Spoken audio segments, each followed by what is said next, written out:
Ambassador Sarah Chen stood in the center of the massive courtroom, her hands bound behind her back with energy restraints that hummed softly in the alien air. Around her, thousands of beings from across the galaxy filled the curved seating areas that rose up like stadium bleachers, their eyes, tentacles, and various sensory organs all focused on her small human form. The Galactic Council's High Court was the most impressive building Sarah had ever seen. The walls were made of some kind of crystal that changed colors with the light, and the ceiling showed a perfect view of the stars outside. But Sarah could not enjoy the beauty. She was about to die. 3 months ago, Sarah had been chosen as Earth's first ambassador to the Galactic Council. She had studied alien cultures for 20 years and spoke 14 different alien languages. Earth's leaders thought she was the perfect choice to represent humanity among the stars. They were wrong. The trouble started at a diplomatic dinner on Zentari Prime. Sarah had been invited to eat with several important council members. She wanted to make a good impression, so she had worn her best dress and brought gifts from Earth. Everything seemed to go well at first. The aliens were curious about human culture, and Sarah answered their questions with enthusiasm. But then something went wrong. During the meal, 3 of the alien diplomats suddenly became sick. They started making strange noises, and their skin changed colors.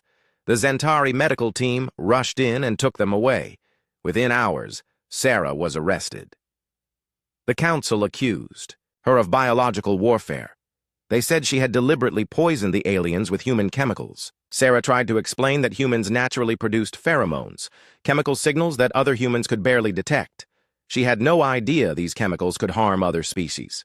She begged them to contact Earth's scientists, who could explain how human biology worked. The council would not listen. To them, Sarah's explanation sounded like the lies of a terrorist. They said that any species violent enough to produce poison naturally was too dangerous to exist in civilized space. They decided to make an example of her. Now, 3 weeks later, Sarah stood in their court waiting to die. The trial had lasted only 2 days. She was not allowed to have a lawyer, and Earth's government could not send help in time. The nearest human ship was 6 months away at maximum speed. The chief judge was a tall, gray creature with 4 arms and no visible mouth. It spoke through a translation device that made its words sound cold and mechanical. Sarah Chen, of the planet Earth, it said, you have been found guilty of biological terrorism against the people of the Galactic Council. The evidence is clear. Your body produces deadly chemicals that harmed 3 diplomatic officers. This is an act of war against civilized species everywhere, Sarah wanted to scream. She wanted to tell them they were wrong, that she had never hurt anyone on purpose in her entire life. But she knew it would not matter. These beings had already decided she was guilty. Do you have any final words before sentence is carried out? The judge asked. Sarah looked around the courtroom.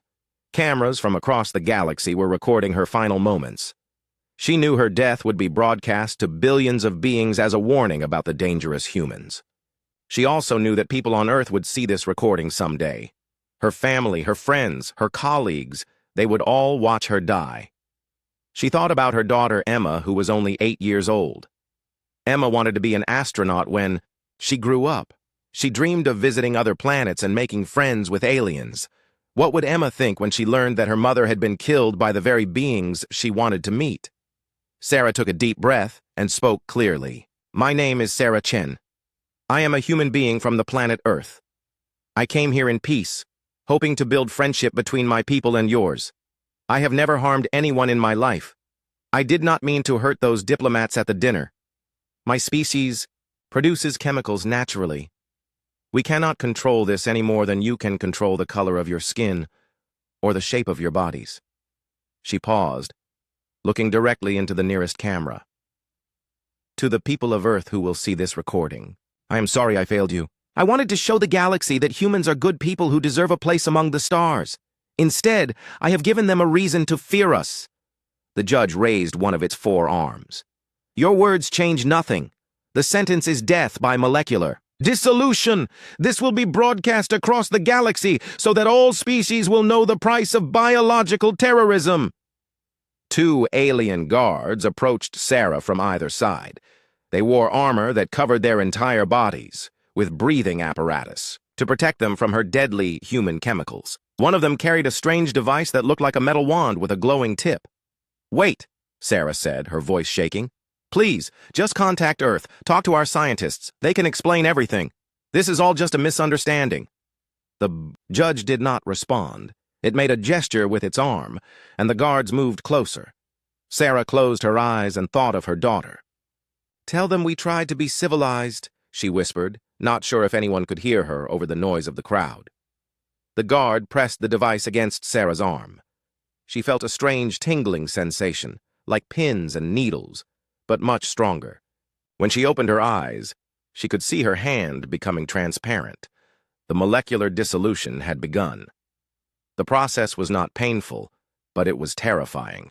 Sarah watched as her body slowly turned into a cloud of sparkling particles.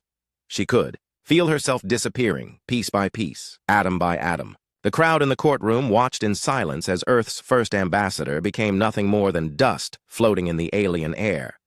The cameras recorded everything. Every detail of Sarah's death was captured in perfect clarity and transmitted across the galaxy. On thousands of worlds, millions of beings watched the execution with satisfaction. The dangerous humans had been warned. Their representative was dead, and her death would serve as a lesson to any other species that dared to threaten the peace of the Galactic Council. But the Council made one crucial mistake. They also transmitted the recording to Earth. 6 months. Later, when the automated message beacon reached Earth's communication networks, billions of humans watched Sarah Chen die. They saw their ambassador, a peaceful woman who had dedicated her life to understanding other cultures, murdered by beings who refused to listen to reason. Earth's leaders watched the recording in the emergency session of the United Nations Security Council. They saw Sarah's final words, her pleas for understanding, her dignity even in the face of death. They saw the alien crowd cheering as she dissolved into nothing. The room was silent for a long time after the recording ended. Finally, General Marcus Webb, head of Earth's Deep Space Defense Initiative, stood up. His face was pale, but his voice was steady. "Ladies and gentlemen," he said, "we need to vote. The vote they were about to take would change the course of human history. It would also seal the fate of the Galactic Council, though they did not know it yet." The beings who had executed Sarah Chen for trying to make friends were about to learn what humans were really capable of when their friends were murdered. The age of peaceful contact was over. The war for humanity's survival was about to begin. The emergency session had been running for 18 hours straight. Coffee cups and empty food containers covered every surface in the United Nations Emergency Assembly Hall. Representatives from every nation on Earth sat in their assigned seats, their faces grim as they watched the recording of Sarah Chen's execution for the 7th time. General Marcus Webb stood at the podium, his uniform wrinkled from the long night. Behind him, a massive screen showed the final moments of Earth's first ambassador to the stars. Sarah's last words echoed through the speakers. "Tell them we tried to be civilized." "Turn it off," said President Martinez of the American Federation. "We've all seen enough." The screen went dark. The room fell silent except for the quiet hum of the air conditioning systems. Webb looked out at the assembled leaders of humanity. Presidents, prime ministers, generals, and admirals from every corner of Earth. They all knew why they were here. They all knew what decision they had to make. "Before we proceed," Webb said, "I need to share classified information with this assembly. What I'm about to tell you has been kept secret for 30 years, known only to the highest levels of military command."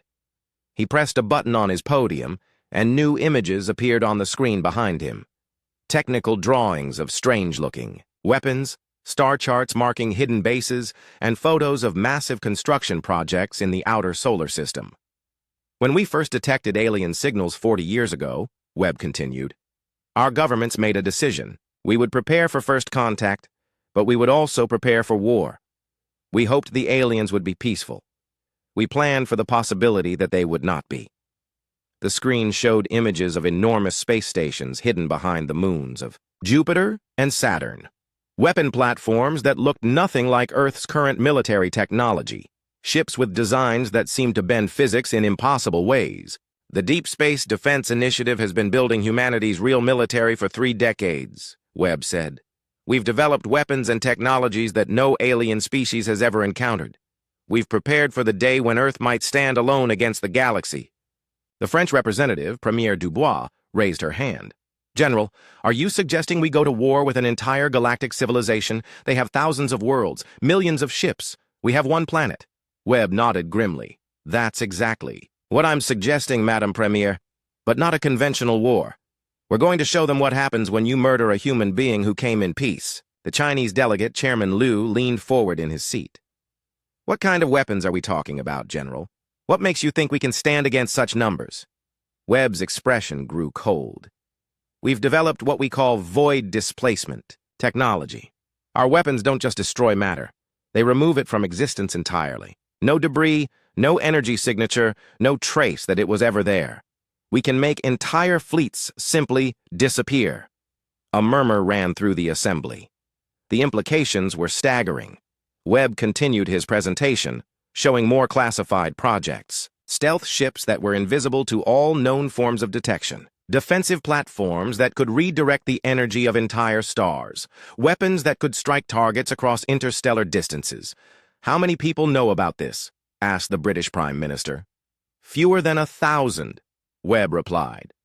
Engineers, scientists, construction crews, all sworn to secrecy under penalty of death. The alien species of the galaxy think we're primitives who just learned to fly between stars. They have no idea what we're actually capable of. The Russian president, a stern woman named Volkov, stood up. General Webb, I have one question. Can we win? Webb was quiet for a moment. If we vote to activate the Annihilation Protocol, Madam President, there will be no victory in the traditional sense. There will only be survival. We will hunt down every being responsible for Ambassador Chen's death. We will destroy their military capability. We will show the galaxy that humanity is not to be trifled with. And when we're done, either they will leave us alone forever, or there won't be enough of them left to threaten us. The Japanese representative, Minister Tanaka, raised his hand. What exactly is the Annihilation Protocol? Article 0 of the Human Survival Doctrine, Webb explained. It was written in secret by our top military strategists. If humanity is ever threatened with extinction, if our representatives are murdered, if our people are attacked without cause, we activate total war protocols. No rules of engagement, no mercy, no surrender. We fight until our enemies are either dead or broken. The assembly fell silent again. These leaders had all seen wars, had all made difficult decisions, but nothing like this. They were being asked to approve the systematic destruction of alien civilizations. The Secretary General of the United Nations, Elena Vasquez, finally spoke. Ladies and gentlemen, we need to vote. But first, I want everyone to understand what we're deciding. If we approve this protocol, we're not just declaring war. We're declaring that humanity will do whatever it takes to survive, regardless of the cost to our enemies. She looked around the room. Those in favor of activating the Annihilation Protocol, please stand. One by one, the representatives rose from their seats. President Martinez was first, followed quickly by Premier Dubois and Chairman Liu. The British Prime Minister stood, then the Russian President. Within minutes, nearly every person in the room was standing. Only 3 representatives remained, seated. The delegate from Switzerland, the representative from Costa Rica, and the ambassador from New Zealand. The Swiss delegate, an elderly man named Hoffman, spoke with a shaky voice. I cannot vote for genocide, he said. Even after what they did to Ambassador Chen, I cannot approve the systematic murder of entire civilizations. Vasquez nodded with respect. Your position is noted and respected, Ambassador Hoffman.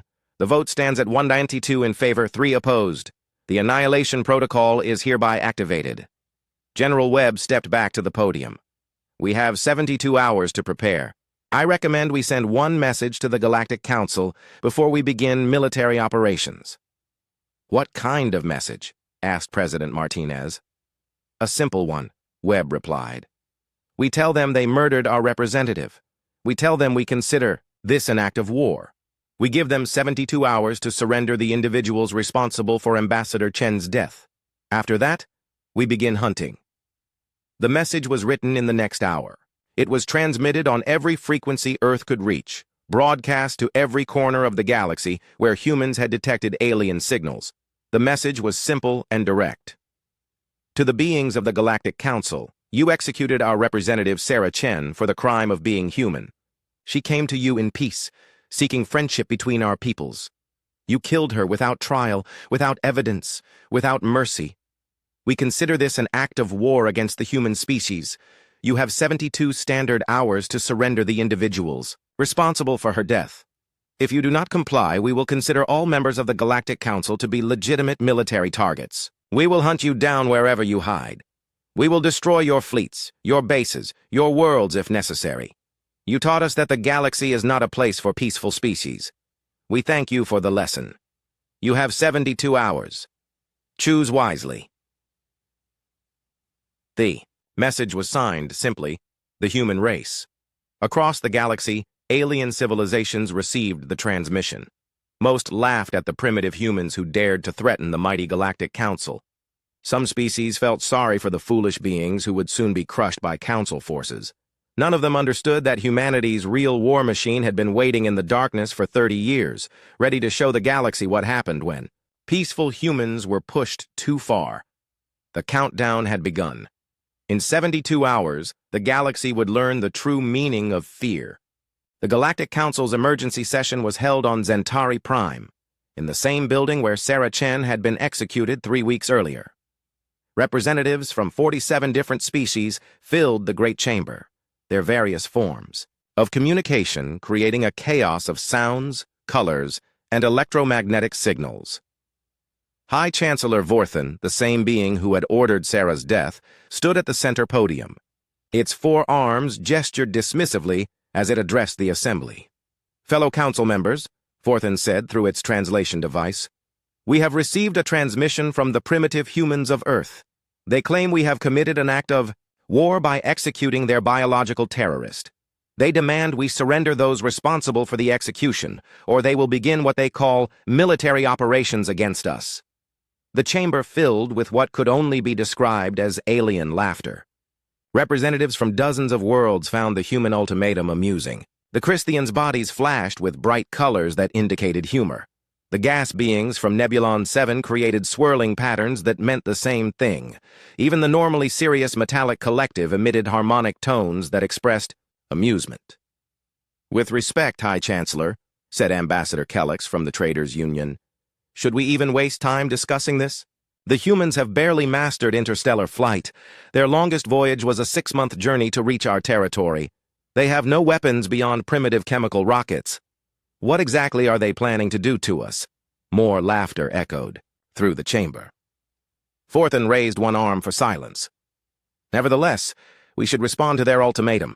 I propose we send a message explaining that the execution of the terrorist Sarah Chen was carried out according to council law. If the humans wish to protest, they can submit a formal complaint through proper diplomatic channels. The vote was unanimous. The Council's response was transmitted to Earth within the hour.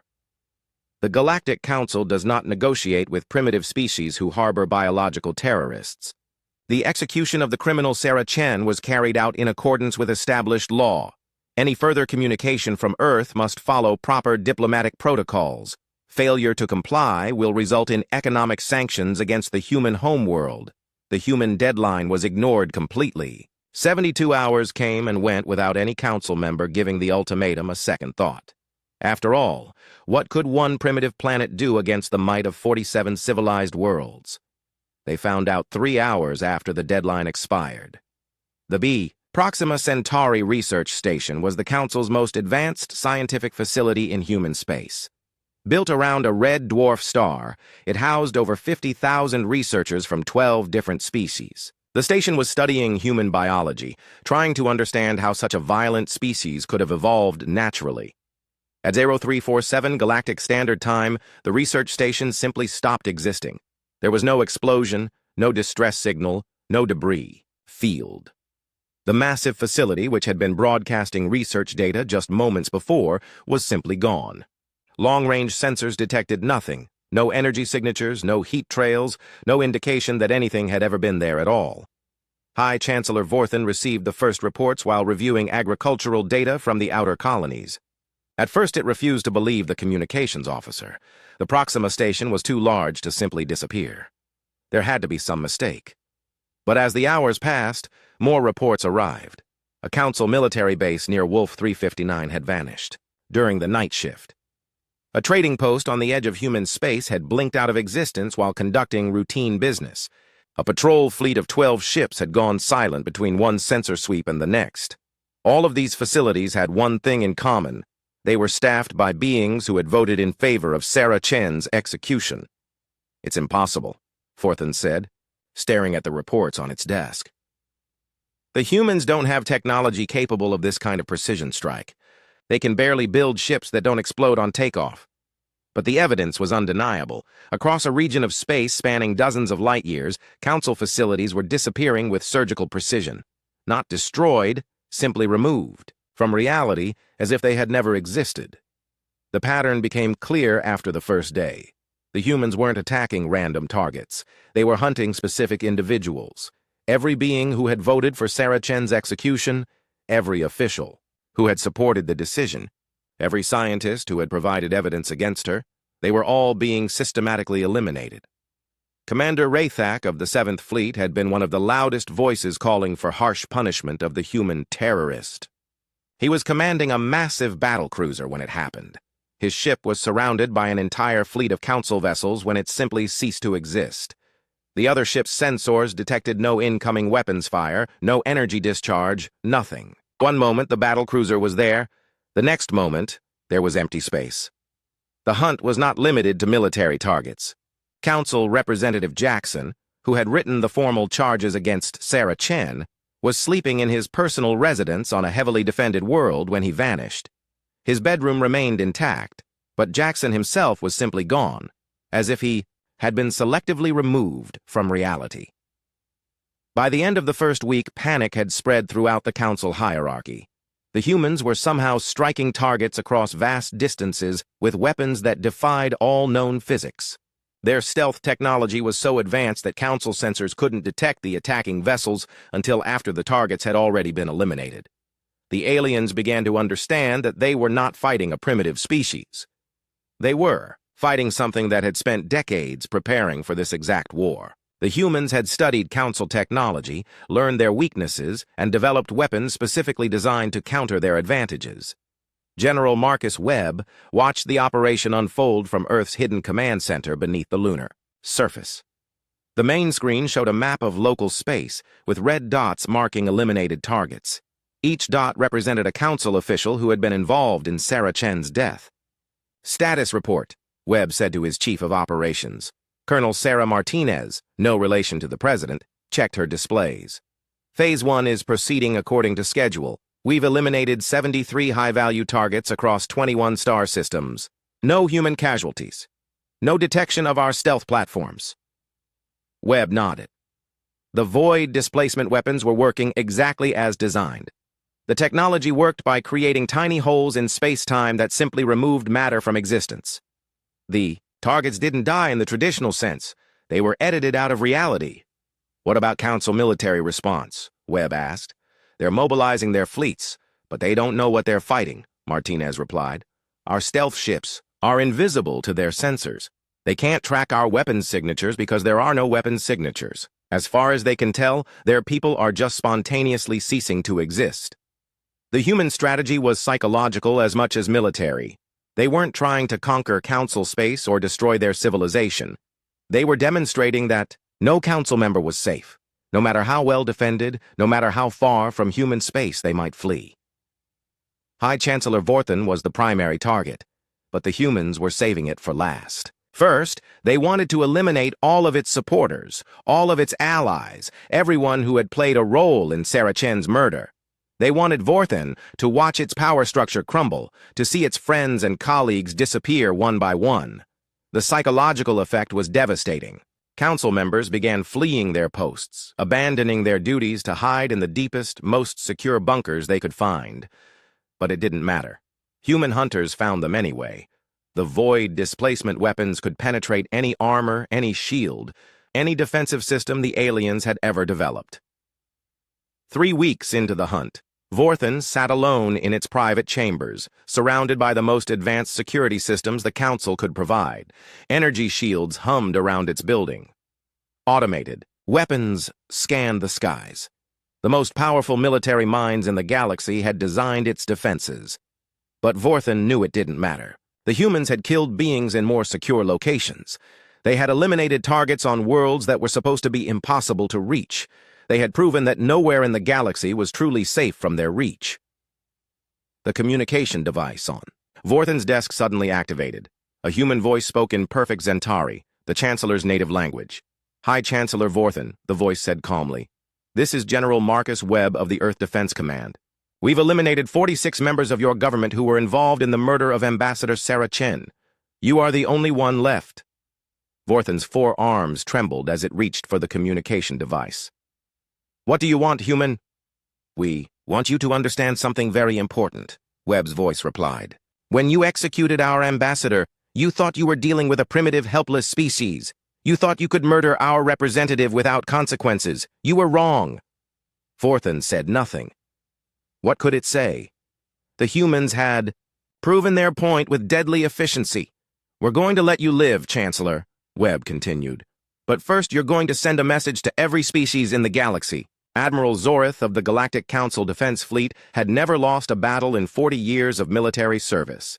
The massive Vulgarian had commanded fleets that conquered rebellious worlds, crushed pirate armadas, and maintained peace across dozens of star systems. When the Council ordered a full military response to the human terrorist attacks, Zorith welcomed the assignment. 50,000 ships, Zorith growled to its officers as they stood around the holographic display in the flagship's command center. "The largest fleet in Council history. These primitive humans think they can murder our people and face no consequences. We will show them the price of challenging civilized species." The assembled fleet was truly impressive. Battle cruisers from the Zentari Empire, fast attack ships from the Crystalline Hegemony, massive carriers from the Mechanic Collective, and support vessels from dozens of other member species. The combined firepower could reduce entire planets to molten slag. Intelligence reports suggested that humanity had perhaps 50 functional warships, built with primitive chemical propulsion and basic energy weapons. Even if the humans had somehow developed stealth technology, they couldn't possibly stand against such overwhelming numbers. Zorith's plan was simple. Jump the entire fleet into the Sol system, humanity's home space, and demand surrender. If the humans refused, the fleet would systematically destroy every human military installation, space station, and colony until Earth submitted to Council authority. "Prepare for hyperspace jump," Zorith commanded. "Destination, Sol system, coordinates," for Earth's outer defense perimeter. The massive fleet activated their jump drives simultaneously. Space twisted and bent around 50,000 vessels as they disappeared into hyperspace, headed for humanity's homeworld. The journey would take 6 hours at maximum speed. But humanity's defense network had been tracking the alien fleet since the moment it left Council space. Hidden sensors scattered throughout nearby star systems had been feeding information back to Earth's command centers for days. General Webb and his staff knew exactly when the aliens would arrive, where they would enter the system, and how many ships they were bringing. "Alert all defense platforms," Webb ordered from his lunar command center. "The Council is sending everything they have. 50,000 vessels approaching from the galactic north. They'll drop out of hyperspace near Jupiter's orbit." Colonel Martinez checked her tactical displays. "Our forces are in position, General. 3,000 ships, all equipped with void displacement weapons and quantum shields. Defense platforms are charging their main batteries." Webb nodded. The numbers seemed impossibly uneven. 50,000 alien ships against 3,000 human vessels. But the aliens didn't understand what they were really facing. Earth's military had been built specifically to fight this exact battle. When Satadao, Admiral Zorith's fleet dropped out of hyperspace near Jupiter, they found the human defenders waiting for them. The alien ships spread out in a massive formation, their weapons powered and ready for battle. Long-range scanners detected the human fleet. Exactly as expected, a small force of primitive vessels that would be crushed within minutes. "Open communications with the human fleet," Zorith ordered. "Offer them one chance to surrender before we destroy them." The communication channel crackled to life. A human voice responded in accented but understandable Council standard. "This is Admiral Chen of the Earth Defense Fleet. You are trespassing in human space. Leave immediately or face the consequences." Zorith's officers looked at each other in amusement. The human commander shared a name with the executed terrorist, probably a relative seeking revenge. How pathetically primitive. "I am Admiral Zorith, of the Galactic Council Defense Fleet," Zorith replied. "You are outnumbered 50,000 to 3,000. Your weapons are primitive. Your technology is centuries behind ours. Surrender now, and your deaths will be quick." Admiral Lisa Chen's voice came back steady and calm. "Admiral, you've made two mistakes. First, you think our ships are primitive. Second, you think this battle is about numbers. You're about to learn why humans don't start wars. We finish them." The human fleet began moving forward, accelerating toward the massive alien armada. To Zorith's experienced eye, it looked like a suicide charge. The humans were flying directly into the teeth of the Council's superior firepower. "All ships, open fire," Zorith commanded. "Destroy them all." 50,000 alien vessels unleashed their weapons simultaneously. Energy beams, particle cannons, missile barrages, and exotic weapons systems created a storm of destruction that should have vaporized the human fleet in seconds. Instead, the human ships seemed to flicker and dance between the incoming fire.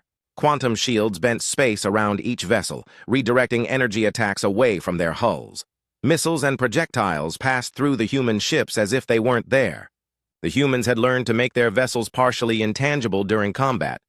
"Impossible," Zorith muttered, watching the tactical display in disbelief. "Their ships are still intact. How are they avoiding our weapons?" The answer came in the form of humanity's counterattack. The human ships fired weapons that looked like simple energy beams, but the effects were unlike anything the Council had ever seen. Where the beams struck alien vessels, the ships didn't explode. They simply ceased to exist. Entire battlecruisers were edited out of reality, leaving no debris, no energy signature, nothing to mark their passing. But even more disturbing was the precision of the human attack. The void displacement weapons seemed to target specific systems within enemy ships. Some alien vessels lost their engines and drifted helplessly. Others had their weapon systems removed while the crew remained unharmed. Still others found their command centers erased, leaving the rest of the ship intact but leaderless. The human fleet moved through the alien formation with impossible grace.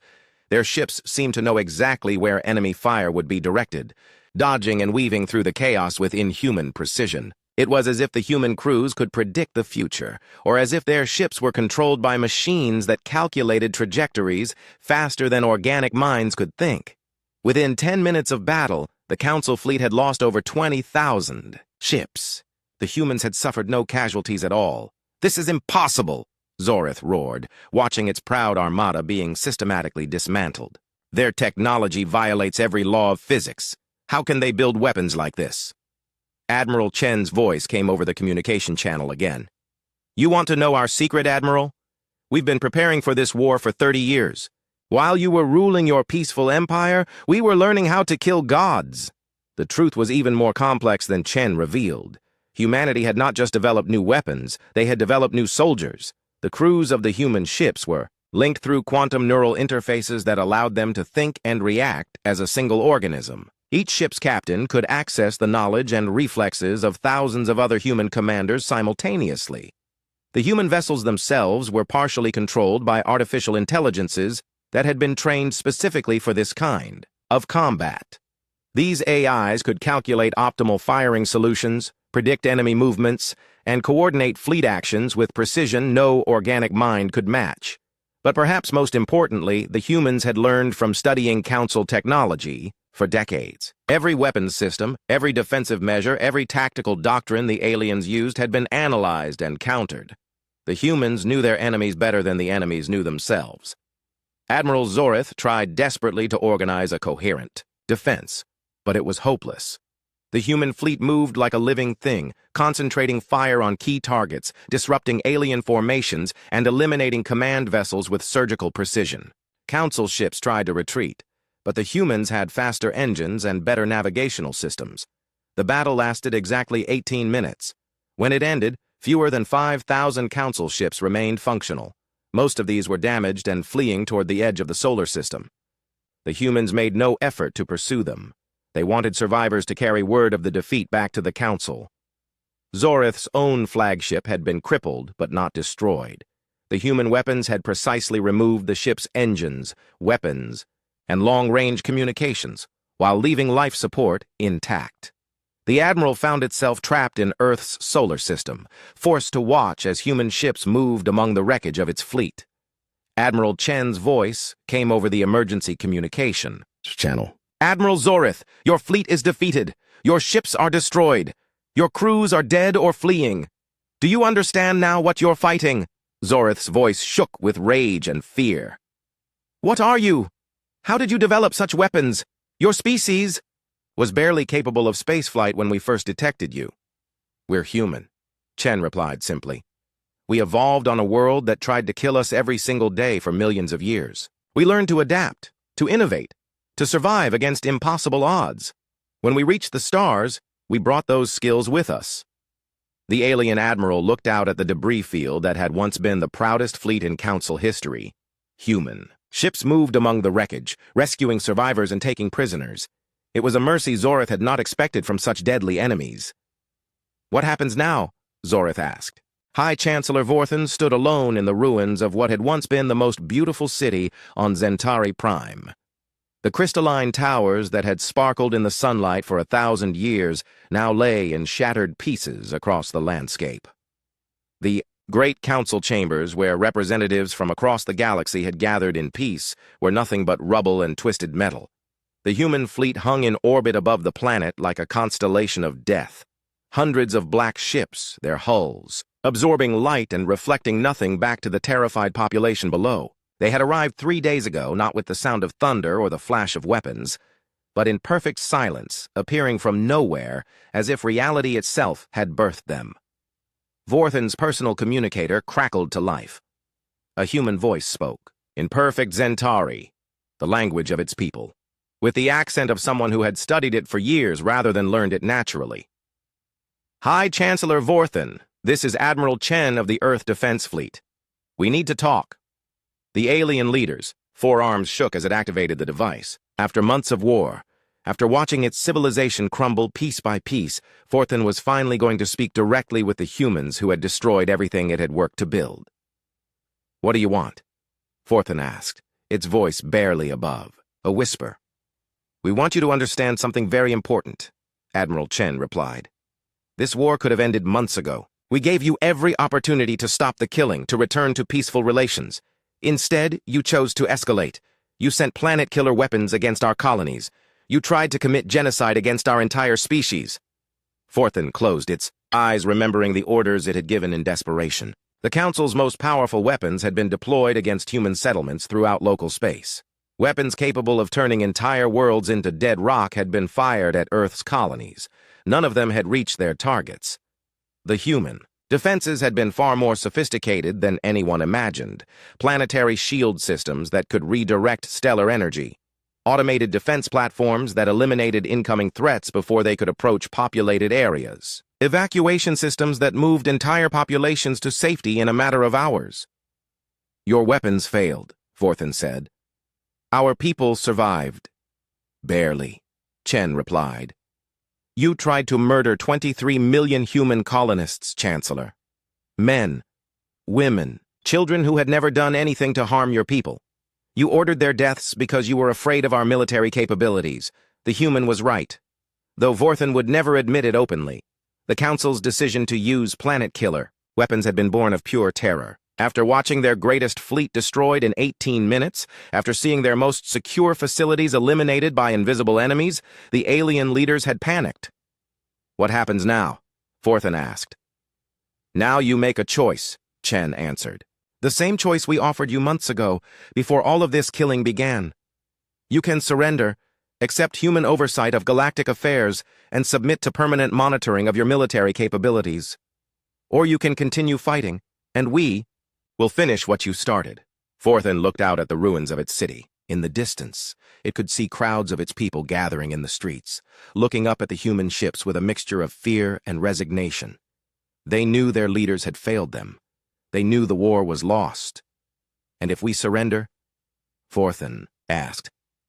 "What guarantee do we have that you won't simply execute us all?" Admiral Chen was quiet for a moment. Chancellor, in the past 6 months, human forces have destroyed over 500,000 council ships. We've eliminated your military installations, your command structures, your weapon production facilities. We've done all of this with minimal loss of alien life. Our weapons could have killed everyone aboard those ships, but we chose to disable them instead. It was true. Despite their overwhelming technological advantage, the humans had shown remarkable restraint in their targeting. They had destroyed equipment and infrastructure while minimizing casualties, even when Council forces had tried to use civilians. As shields, human weapons had found ways to eliminate military targets without harming non-combatants. Why? Forthan asked. Why show mercy to enemies who tried to commit genocide against your people? Because that's who we are, Chen replied simply. We didn't want this war, Chancellor. We sent Sarah Chen to your people hoping to build friendship between our species. She believed that different civilizations could work together, could learn from each other, could create something better than any of us could achieve alone. Vorthan felt something it had not experienced in months. Shame. Sarah Chen had indeed come in peace. She had been genuine in her desire to build bridges between humanity and the galaxy.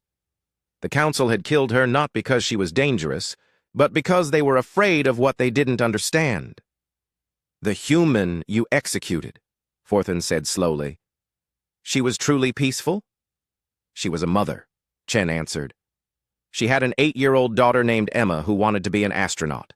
When she grew up, Sarah believed that by making contact with alien species, she could help create a galaxy where her daughter would have friends among the stars instead of enemies. The words hit Vorthan like physical blows. The being they had executed as a terrorist had been trying to build the exact kind of peaceful future the Council claimed to represent. They had killed her for being different, for being human, for representing a species they didn't understand. We made a mistake, Vorthan said, the words coming out in a rush. We were wrong about Ambassador Chen. We were wrong about your people. We let fear control our decisions. Yes, you did, Chen agreed. But it's not too late to make different choices. The war can end today, Chancellor. No more killing, no more destruction. We can start building the kind of galaxy Sarah Chen dreamed of. Vorthan activated its personal communicator, connecting to the emergency council session that had been running continuously for the past 3 days. The voices of the remaining council leaders filled the chamber. Fear, anger, desperation, and the growing recognition that their civilization faced extinction if the fighting continued. Fellow council members, Vorthan said, its voice carrying across the communication network to the surviving leaders on dozens of worlds. I am speaking to you from the ruins of our capital city. The human fleet is in orbit above us. Their admiral has offered us terms for surrender. The response was immediate and chaotic. Some voices called for continued resistance. Others demanded to know what terms the humans were offering. A few suggested attempting to negotiate better conditions. There will be no negotiation, Vorthan said firmly. We are in no position to make demands. The humans have demonstrated that they can destroy our entire civilization if they choose to do so. They could have killed all of us months ago, but they have shown restraint even in the face of our attempts at genocide. The communication channel fell silent. The surviving council leaders knew their chancellor was right. They had seen the reports. From the battle at Seoul, they had watched their fleets disappear without trace. They had witnessed the systematic dismantling of their military power. What are the terms? Asked Councillor Vex from the distant Rim territories. Vorthan looked up at the human ships hanging in the sky above its ruined city. Unconditional surrender. Human oversight of galactic military affairs. Permanent monitoring to ensure we never, again develop weapons capable of destroying entire populations. In exchange, our civilizations will be allowed to continue existing under human protection. The vote that followed was unlike any in Council history. There was no debate, no political maneuvering, no attempts to find compromise solutions. The choice was simple: surrender or face extinction. The final tally was unanimous. Every surviving council member voted to accept human terms. Admiral Chen's voice came over the communication system one final time. Chancellor Vorthan, your surrender is accepted. Human administrators will arrive on council worlds within the next few days to begin the transition process. Your military forces will be disbanded, but your civilian populations will be protected and allowed to maintain their cultural independence. Vorthan felt a weight lift from its shoulders. the weight of responsibility for a war it could never have won. Admiral Chen, may I ask you something? Of course. What will you tell the daughter of Sarah Chen about all of this? What will you tell Emma about the war her mother's death caused? Chen was quiet for a long time. I'll tell her that her mother's dream came true, just not in the way she expected. I'll tell her that because of her mother's sacrifice, humans and aliens are finally going to learn to work together. And I'll tell her that when she grows up to be an astronaut, she'll have friends among the stars after all. The surrender ceremony took place on Earth, in the same United Nations building where humanity had voted to activate the Annihilation Protocol. But instead of weapons and threats, the ceremony focused on the future. Human and alien representatives signed agreements for peaceful cooperation, cultural exchange, and mutual protection. High Chancellor Vorthen was among the signatories. As it pressed its 4 hands to the document, it thought about Sarah Chen and the war that could have been avoided if fear had not overcome wisdom. The galaxy was entering a new age, an age where humans